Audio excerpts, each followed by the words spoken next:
I was just going to ask if you could just let us know the types of projects, like the major projects that we've been involved in the last 10 years, because it would be quite exciting to understand where our products has helped in the market with such projects, because it's not out there enough. We are a supplier in the market, but they don't know where we're supplying, where we're working.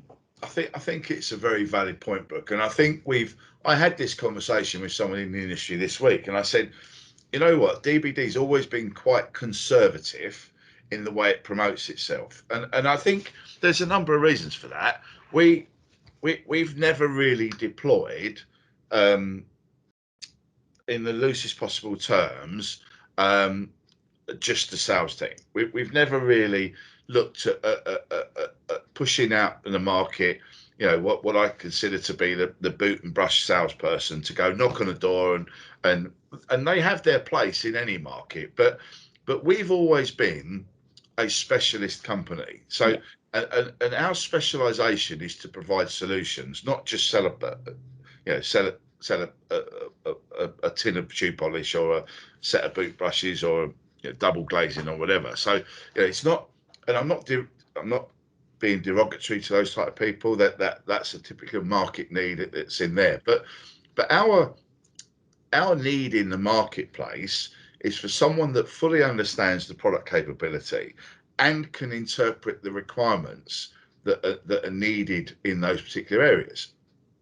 I mean, the one key project that comes to mind straight away is KO2, the key output 2 for the London Bridge project. Right. So, and it's a really interesting migration how it happened. First of all, it was, we got the negativity where you're not Detcom, but no, we're not Detcom. We're the one that got qualified a month before that. So this is the alternative. So once we overcame that hurdle, then it was very interesting, and we were really encouraged by the guys on that project, because they were ready to engage with us and to actually explain what they needed, and it was clearly obvious that one size didn't fit all. So sometimes they needed a blocked headset with a part hearing protection, because the particular job they was on, they couldn't hear anything else anyway.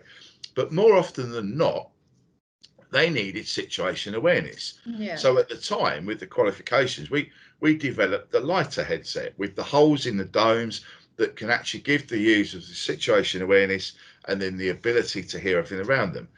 And on that same project, we then went to hear what was on the certain, the industry stand down days and that sort of thing, and listening to the operators, which was like gold dust, because we actually were starting to get to know what the guys were doing on the ground and what they were actually physically getting frustrated with. And they shared with us that really in the cab, we don't want to wear a headset. So we then developed the cab kit system, which means that, so that project was quite innovation. It was full of innovation. It was quite inspirational to get the portfolio that dBD now has, and which is all Network Rail approved. There's over 2 million different variants of products that through the years we've gone through. So I think the London Bridge project was quite influential for us, and it also helped us because one thing that we struggled with in the early days was the concept of managed service. Because if you've only got a certain amount of equipment, why don't you just have this, twice as many, and then just you deal with it? Well, in the nicest possible way, the people that are going trackside and managing all the equipment and working all the things they've got to do, they don't need to be inventory managing stores that are slightly different and a little bit more complex to use and make sure they're working. So they've got to be charged, they've got to be cleaned, they've got to be ready for use, etc. So the concept of us supporting them with direct support for the period of the work packages, but was opened up to some managed service. It's known well throughout the industry, and that's when we started. And we was even supporting other equipment that they had on that job, that we could do as well, like communications equipment. We can support. We know communications equipment well, and we support them from a dedicated office, and we got really good efficiencies and ability to support them with that. And it also gave us, in some cases, we were able to do some trials work with different systems, capabilities that not necessarily comms related, but for the principal contractor was very keen to explore what we could do. So that was a proper partnership, and we were really on board. And you know, I was really encouraged by the support to innovation that was given to try and look for the next product, the new products, the things that can mitigate risk, but also improve efficiency and stuff like that. So that was one key one. And then the other one was we were on various sites for Crossrail. So Crossrail was you know a very extensive program for the rail network, obviously, and unfortunately not quite finished yet, and it's a little bit beyond its milestone dates, but that's not our problem and not involved with us.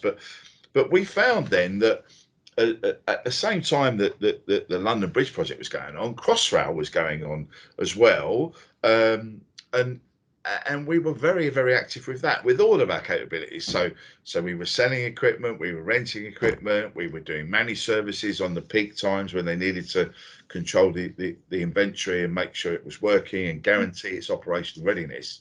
So and that was a real learning curve for dBD. You know, suddenly we had, you know, 4 of us and 2 Pyrenean mountain dogs. That now suddenly we had, you know, 20, 30 people that had to. You know, at one point we had six sites active over London, you know, on weekends and things. So you know that was quite a ramp for us, but it works and we've done well. And I think so. Those 2 are quite key. Another one, just so which is fairly influential, was the Staffordshire Rail Alliance.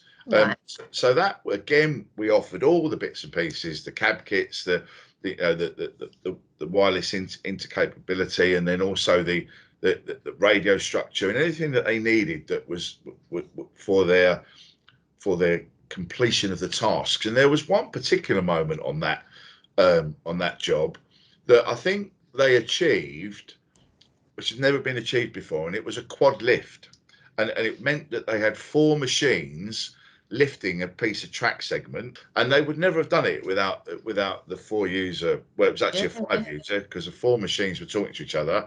I think they was all on cab kits, so they didn't have any headsets, and the one controller was on a headset on the ground. So and so that was quite influential as well. So, and I think without our kit, you know, they would have struggled quite hard with that. So I think those, I mean, there's been many projects and I can't remember them all, but those are 3 that come to mind. And I think, you know, dBD, like any company that's on a accelerated growth curve, which we were, because once the market realised that Athena was just the same as Detcom, but it was an alternate brand.